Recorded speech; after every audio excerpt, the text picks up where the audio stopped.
Hi there. Welcome to BoomerTube's podcast, the place for baby boomers to come play with your own age group. I'm Deb, and I'm your host.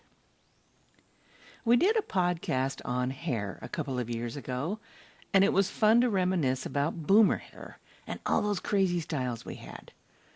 During that podcast, episode number 7, if you want to listen to it, I touched on my two strangest hair experiences, both which happened way before I was capable of making decisions.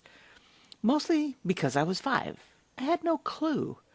Our decision-making capabilities didn't amount to much at that age. And thinking back on the night one of the events took place, it makes me chuckle all over again. If you've listened to a previous podcast, you know my family spent our summers living in a 40-foot trailer house that we hauled up to construction jobs, where Dad built roads in the back country of the Northwest. So, let me set the scene for you.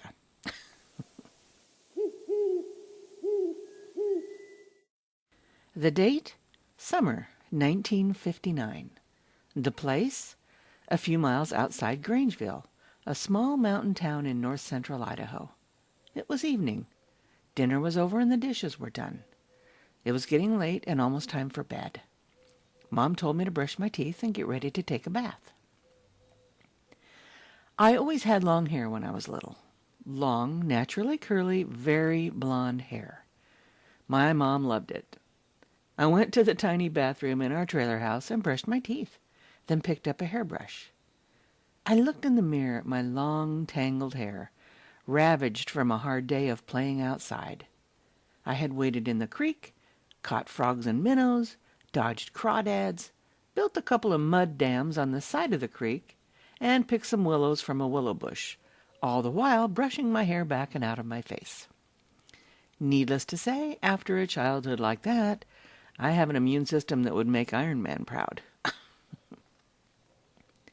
As I stood there staring into that mirror, I realized that my hair needed some serious attention. But brushing seemed so pointless.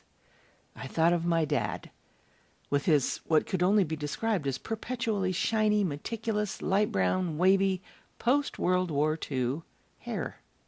Shiny because of the Brylcreem he used to tame it. I always liked the Brylcreem commercials I'd seen on TV. Brylcreem, a little dabble do ya? Brylcreem, you look so debonair. Brylcreem, the gals will all pursue ya. They'll love to get their fingers in your hair. Fingers in your hair. Well, that sounded good.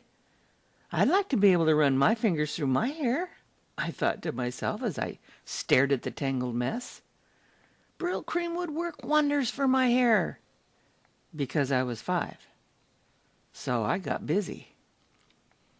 By the time I was done, that little dabble-do-ya part had gone completely off the rails, and every strand of my long hair was saturated with the entire tube of Brylcreem. I was confused because after all the weekend mornings I'd spent watching my dad shave and comb his hair, mine sure didn't look like his did when he was finished. As I was standing there, bewildered and disappointed that my experiment hadn't turned out like I'd hoped, my mom came into the bathroom. "Oh, my Lord, what have you done?" she shrieked as she grabbed me by the shoulders and spun me around. I stood there in front of her as she took in the greasy, spiky catastrophe in front of her. She found a comb and began to try to get the gooey mess untangled. I watched her go from shock to determination to frustration as she worked to try to undo what I had done. And I'll say this, my mom was not a shrieker, nor was she prone to insurmountable frustration. She was a level-headed problem solver. That was one of her biggest attributes. I did a great job in not only glopping Brylcreem in there, but making my mom go where she rarely went, shrieking and frustration. Because I was 5. After what seemed like an eternity of combing, pulling, and as close as my mom ever came to swearing, she finally gave up and went for the scissors. She ended up having to chop almost all my hair off. I went from angelic curly-haired cherub to looking like Audrey Hepburn's little unwashed cousin. Pretty sure they call it a pixie, or as close as my mom could come to one at 9 o'clock at night in a trailer house in the backwoods of Idaho in 1959. Apparently, a little dab'll do ya. So will an entire tube. If you've listened to our previous podcast, you know we like to showcase original music written and performed by our listeners. We play this episode's song here, then post it at BoomerTube where you can download it. The name of the artist and their contact information is posted there as well. This week, we welcome back Rob Scholes to the show. Rob is a singer-songwriter from Eagle, Idaho. He used to describe himself as an unrepentant middle-aged stage junkie, but Rob now says that the middle-aged part has left the building. Rob started playing guitar and writing songs when he was 18 because he thought it would be a good way to meet chicks. Spoiler alert, he adds, it worked.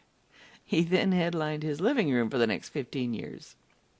Rob got pulled kicking and screaming out onto a stage with his band Danskin Station in the late 80s, and the early 90s found him in a three-piece folk band trio called River, playing the Boise River Festival, State Fair, local festivals, bars, weddings, and funerals. The band broke up in 93, and Rob played solo for the next 7 years. In 2000, Rob and a friend formed the world-famous Hot Spittin' Llamas. They again played various local venues and performed during a radio show with Joe Prin. Rob says music has introduced him to people, places, and situations that have never happened otherwise. And even though he doesn't gig anymore, music still takes him places, like the shotgun seat of an old Ford pickup on a warm summer night, when times were simpler. We're having Rob back to the podcast for another reason. Timing has a lot to do with it. For those of you who don't know, the Timinator and I dabble in songwriting, and we recently started to collaborate with Rob. I sent a set of my lyrics to him and told him to take them for a spin and put whatever twist he wanted to them. And he did. I think it's safe to say that between Tim and Rob, I hang out with some pretty talented guys. I hope Penny Colada puts a smile on your face. Here is Rob Scholes with a song we wrote and the terrific melody he created called Penny Colada.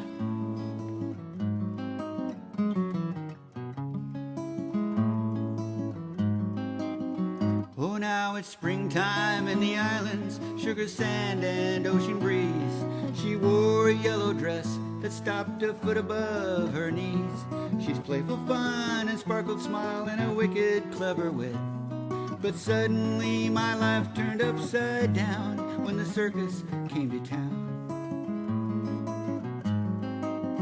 And I love Penny Colada, sweet as hot Jamaican rum. She can start a fire with her eyes, burn brighter than the sun. And I know I'd sell my soul to make it so. I was the only one she loved. But she found the thing she wanted more than me when the circus came to town.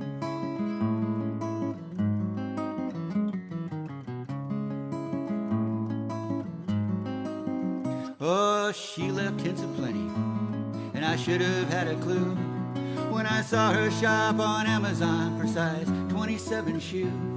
And Walgreens' Red Nose Day display pretty much gave it away. But reality came crashing to the ground when the circus came to town. And I love Penny Colada, sweet as hot Jamaican rum. She could start a fire with her eyes, burn brighter than the sun. And I know I'd sell my soul to make it so. I was the only one she loved. But she found the thing she wanted more than me when the circus came to town.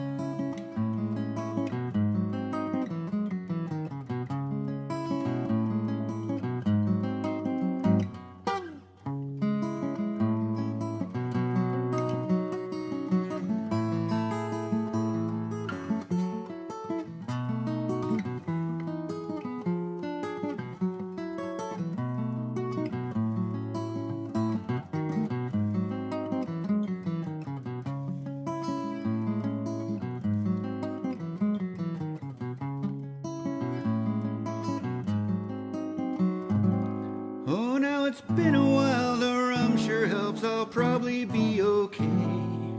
When I see her in her orange wig and water gun bouquet. She even made this old grump smile when I saw her pass the bar, with 10 of her clown buddies all crammed inside her car. And I love Penny Colada, sweet as hot Jamaican rum. She could start a fire with her eyes burn brighter than the sun. And I know I'd sell my soul to make it so I was the only one she loved. But she found the thing she wanted more than me when the circus came to town. When the circus came to town.